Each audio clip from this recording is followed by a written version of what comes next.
As-tu déjà l'impression que le monde tourne plus vite que toi? En 2025, le changement n'est plus seulement constant, il est implacable. Cette vidéo ne parle pas d'apprendre de nouvelles compétences, mais de recalibrer entièrement ton état d'esprit pour non seulement survivre, mais prospérer dans un avenir imprévisible. Découvre comment transformer l'incertitude en ton plus grand allié. On vit une époque fascinante, mais avouons-le, un peu vertigineuse. L'intelligence artificielle qui réinvente des métiers entiers, les défis climatiques qui nous poussent à repenser notre mode de vie, les transformations économiques mondiales. Tout ça n'est plus une vague lente, c'est un tsunami. Et le problème, c'est que nos anciens réflexes ne suffisent plus. Pendant des années, on nous a parlé de ténacité, de résilience. L'idée, c'était de serrer les dents, de prendre un coup, de tomber, et de se relever pour revenir à notre état initial, comme un élastique qui reprend sa forme. C'était une bonne stratégie. Mais aujourd'hui, le jeu a changé. Le but n'est plus de simplement encaisser et de revenir au point de départ. Imagine un boxeur qui se relève après chaque coup sans jamais apprendre à esquiver ou à contre-attaquer. Il finira épuisé. C'est exactement ce qui nous guette si on s'accroche à cette vieille mentalité. Le coût invisible de cette stagnation mentale est énorme. Le burn-out, cette sensation d'être constamment dépassé, l'anxiété face à un futur qu'on ne peut pas prédire, et surtout, toutes ces opportunités incroyables qu'on manque parce qu'on a peur de l'inconnu. Dans un monde qui exige une évolution permanente, rester immobile, c'est reculer. On ne peut plus se contenter de rebondir, il faut apprendre à prospérer dans le chaos. Alors, comment on fait? La réponse se trouve dans un concept puissant, l'antifragilité.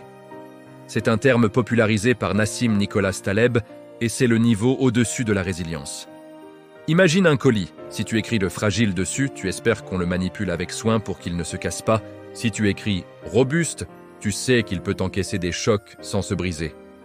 Mais l'antifragile, c'est un colis qui, quand on le secoue, devient plus fort. C'est exactement l'état d'esprit que nous devons cultiver. Au lieu de voir l'incertitude, le stress et le changement comme des menaces, on commence à les voir comme des informations, des données, des entraînements. Chaque imprévu devient une séance de musculation pour notre cerveau. Chaque crise est une opportunité de se réinventer, de devenir meilleur, plus adaptable, plus créatif. Concrètement, ça veut dire quoi? Premièrement, ça veut dire accepter qu'on ne peut pas tout contrôler. Lâcher cette illusion de contrôle est la première étape pour libérer une énergie mentale folle. Au lieu de te demander « comment puis-je empêcher que ça arrive ?», demande-toi « si ça arrive, comment puis-je en tirer parti ?» C'est un changement de perspective radical. Deuxièmement, il faut nourrir sa curiosité comme une plante précieuse. Lis sur des sujets qui n'ont rien à voir avec ton domaine. Parle à des gens qui ne pensent pas comme toi. Expérimente de petites choses, prends de petits risques calculés. Chaque nouvelle connaissance, chaque nouvelle compétence, même mineure, ajoute une corde à ton arc et rend ton esprit plus souple. C'est comme construire un système immunitaire mental. Plus il est exposé à des éléments variés, plus il devient fort. Troisièmement, pratique la micro-adaptation quotidienne. Au lieu d'attendre le grand bouleversement pour changer, fais des ajustements constants. Ton trajet habituel est sans bloqué? Super! Une occasion de découvrir un nouveau chemin. Un logiciel que tu utilises est mis à jour et l'interface change? Parfait. Un petit défi pour ton cerveau. Vois ces petites frictions non pas comme des ennuis, mais comme des mini-jeux conçus pour te garder vif. Enfin, il est crucial de redéfinir l'échec. Dans un monde antifragile, l'échec n'est pas l'opposé du succès. C'est une partie intégrante du processus d'apprentissage. Si tu n'échoues jamais, c'est probablement que tu ne prends pas assez de risques, que tu restes dans ta zone de confort où rien ne grandit. Chaque erreur est une leçon précieuse qui te rend plus intelligent et mieux préparé pour la suite. En résumé, pour naviguer dans cette nouvelle ère, il ne s'agit pas de construire des murs plus hauts pour se protéger du changement.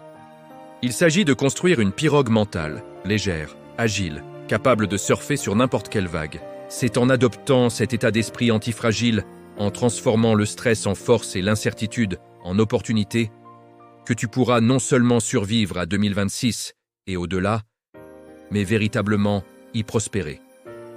Le futur n'est pas une menace à craindre, c'est un terrain de jeu à explorer.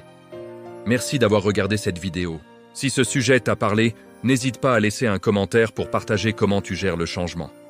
et abonne-toi pour ne pas manquer les prochaines explorations. À très bientôt.